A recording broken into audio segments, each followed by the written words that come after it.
Hello, good morning. आज हम social science का एक फर्स्ट लेसन ही शुरू करने जा रहे हैं, जिसका नाम है रिसोर्स एंड। तो आप शुरुआत में ही देखेंगे, can you identify and name the various items used in making life comfortable in our village and towns. List the item and name the material used in their making. तो यहाँ पे हमसे पहले ही पूछा जा रहा है कि क्या आप उन विभिन्न प्रकार की चीज़ों को पहचानते हैं जो हमारे जीवन को आरामदायक बनाती हैं गाँव में और शहरों में। List the item and name the material used in their making. और उन आइटमों की लिस्ट, उन वस्तुओं की लिस्ट बनाओ जो इस मटेरियल को बनाने में काम आती हैं। तो ये रहा इनका पहला एम है, और हमें इसमें से कोई ये क्वेश्चन तो है नहीं, लेकिन इन्होंने शुरुआत के लिए इसे यूज किया है। लेकिन शुरुआत होती है लेसन की यहाँ से।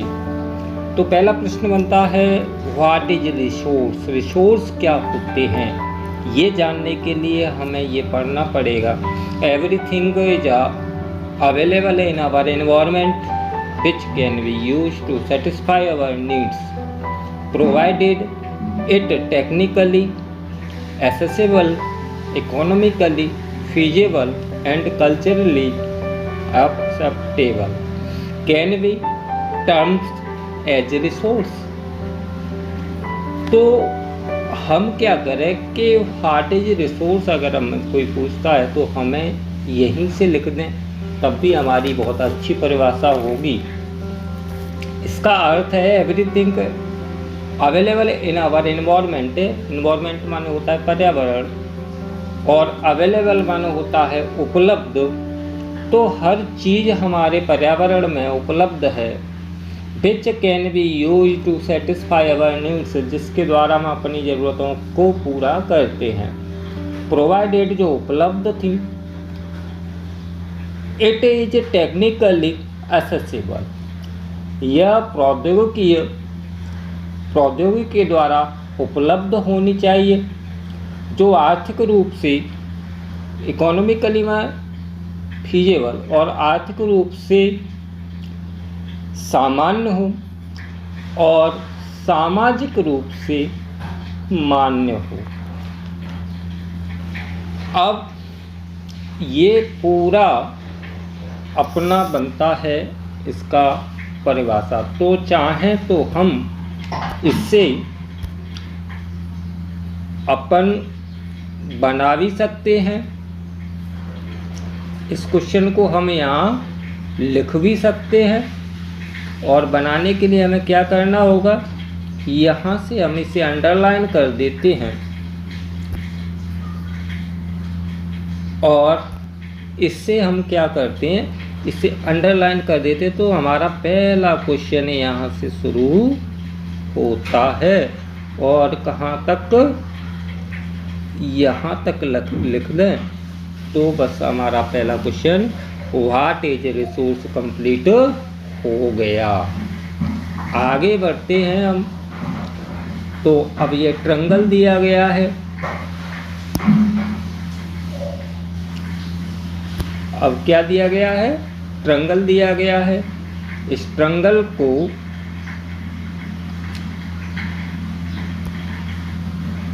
हम देखते हैं तो आप समझते हो कि ह्यूमन बीइंग्स, मानव जीव भी रिसोर्स है।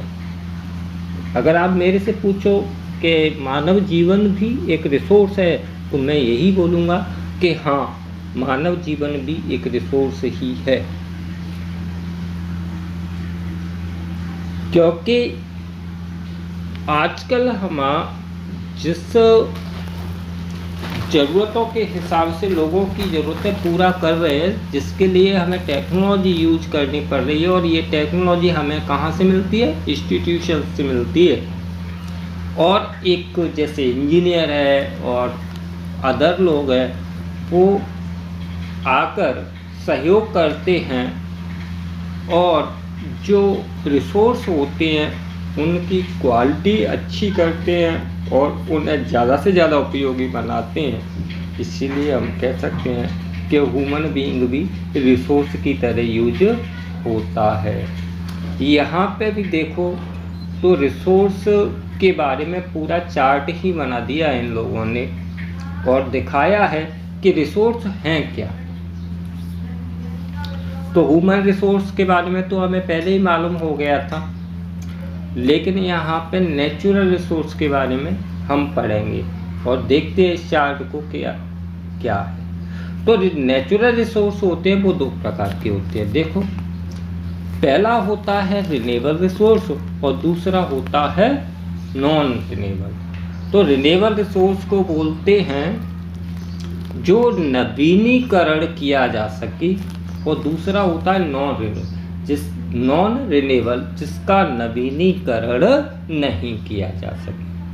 तो नवीनीकरण हो सकता है वो रिसोर्स देखते हैं। तो सबसे पहले आता है कंटिन्यूअस और फ्लो इजी विंड वाटर। तो विंड और वाटर, पानी और हवा दोनों बराबर हमारे लिए क्या है? नवीनीकरण रिसोर्स हैं, क्योंकि इन्हें बनाने के लिए न तो कोई इंसानी टेक्निक यूज होती है, ये ऑटो प्रकृति के द्वारा ही पैदा किए जाते हैं। दूसरा है बायोलॉजिकल, जैविक रिसोर्स। बायोलॉजिकल को क्या बोलते हैं? जैविक रिसोर्स। जैविक रिसोर्स होते हैं दो टाइप के।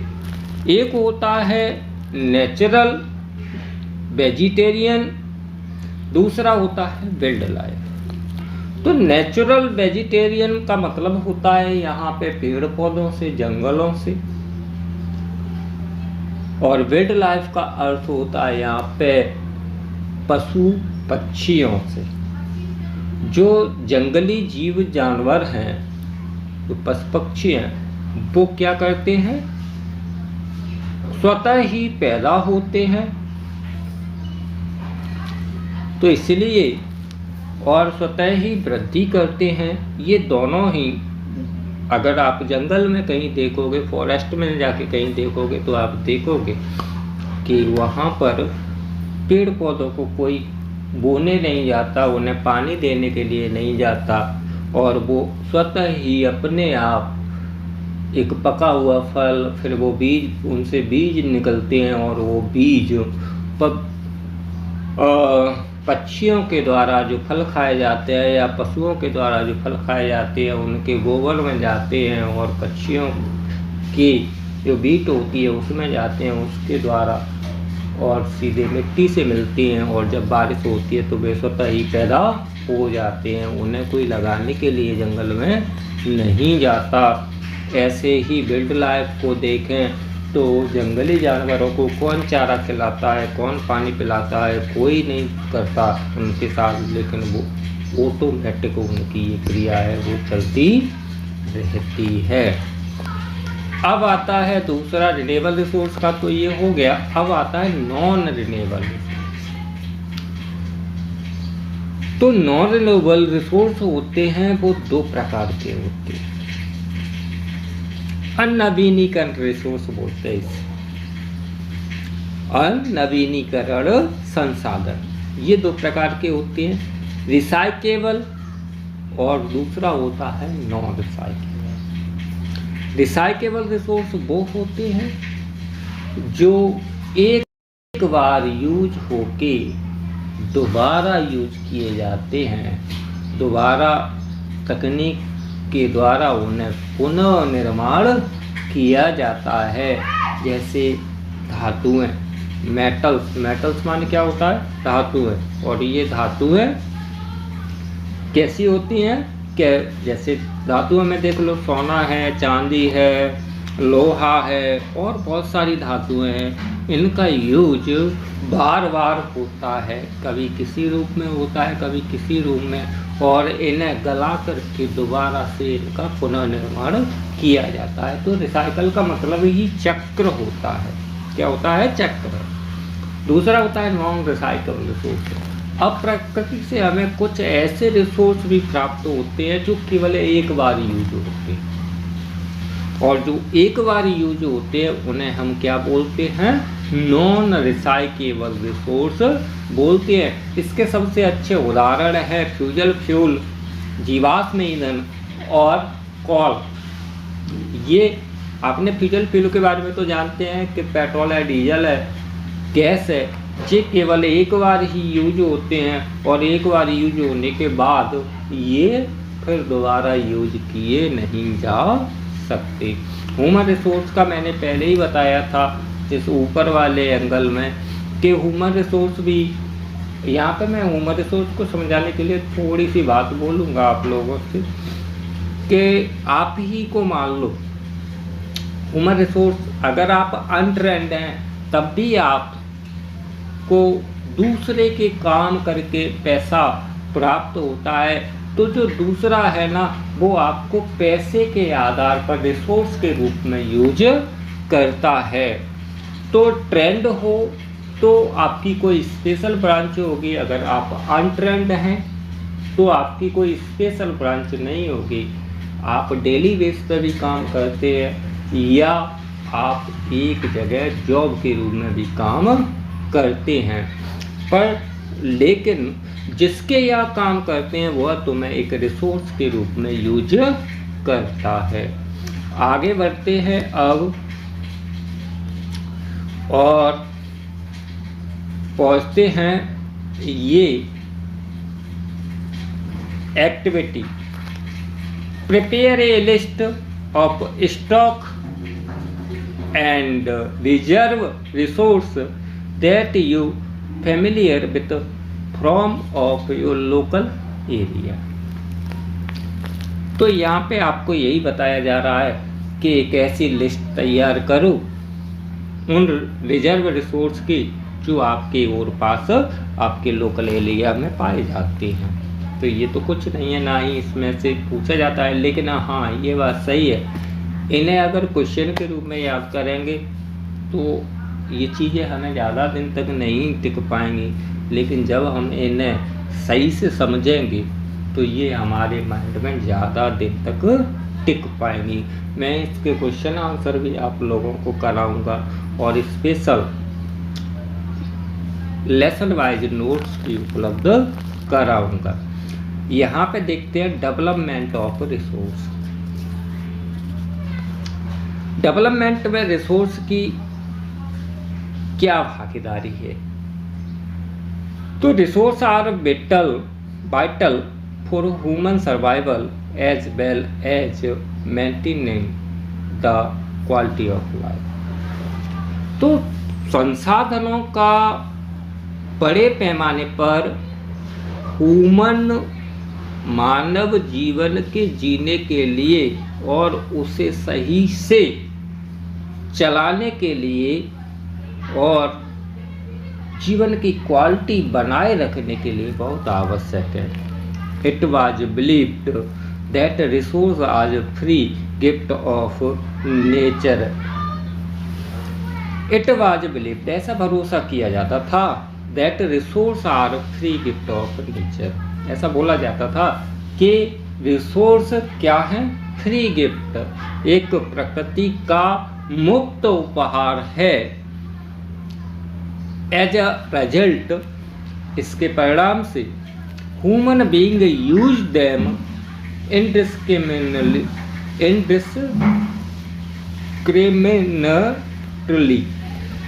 and this had lead to the following major problem।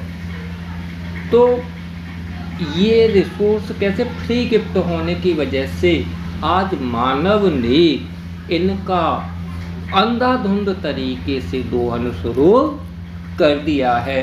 जिसकी वजह से बहुत सारी प्रॉब्लम्स खड़ी हो रही है। उन प्रॉब्लम कौन कौन सी खड़ी हो रही हैं वो देखते हैं। डिप्लेशन ऑफ रिसोर्स, फर्स्ट परेशानी तो यही हो रही है कि जो संसाधन हैं, जो रिसोर्स हैं, वो क्या हो रहे हैं, for satisfying the greedy of few individuals, कुछ लालची लोगों के द्वारा इन रिसोर्सों का अंधाधुंध प्रयोग की वजह से इनकी क्षति हो रही है, माने कम हो रहे हैं। दूसरा है accumulation of resource in few hands which in turn divided in the society into two segments.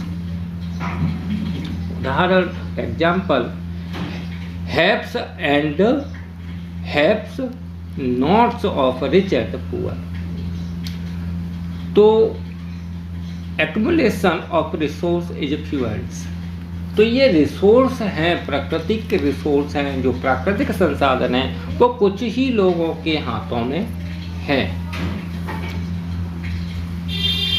which is in turn divided in society to segment, जिसकी वजह से समाज दो भागों में विभाजित हो रहा है। एक वो लोग हैं जिनके हाथों में रिसोर्स है वो, और दूसरा वो लोग हैं जिनके हाथों में रिसोर्स नहीं है। जब जिनके हाथों में रिसोर्स है वो रिसोर्सों को बेचेंगे तो क्या होंगे, वो अमीर बनेंगे, और जिनके हाथों में रिसोर्स नहीं है वो क्या होगा, गरीब होंगे। तो आज की स्थिति ऐसी पैदा है कि रिसोर्स संसाधन दो तरीके के लोगों के हाथों में है। कुछ लोगों के हाथों में रिसोर्स हैं और कुछ के में नहीं है। तो जिनके हाथों में रिसोर्स है वो अमीर हो रहे हैं उन्हें बेच कर, और जिनके हाथों में नहीं है वो गरीब हो रहे हैं, और समाज में एक डिवाइडेशन पैदा हो रहा है। समाज में एक ऊंच नीच की खाई बोल सकते हैं पैदा हो रही है। दूसरा है indiscriminate explosion of resource has led to global ecological crisis such as global warming, ozone layer depletion, environment pollution and land depletion. जब अंधाधुंध इन संसाधनों का अंधाधुंध उपयोग किया जा रहा है, जिसकी वजह से क्या हो रहा है, ग्लोबल इकोलॉजिकल क्राइसिस बढ़ रहा है।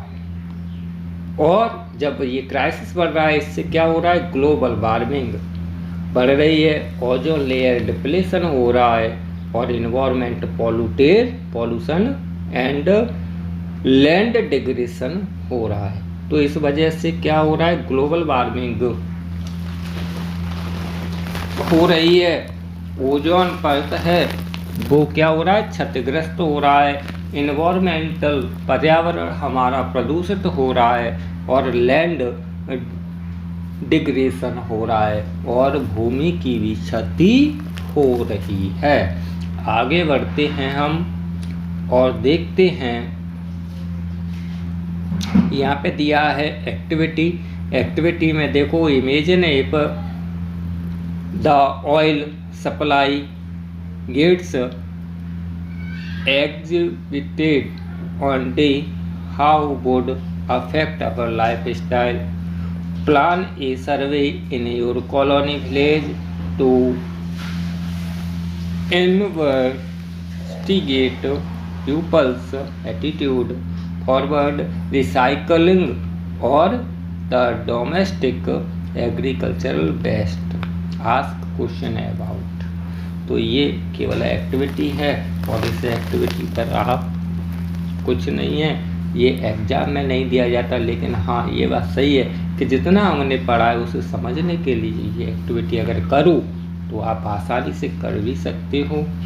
और इसमें दिए गए क्वेश्चन हैं उन्हें आप आपके आस पड़ोस में ही लोगों से पूछ सकते हो।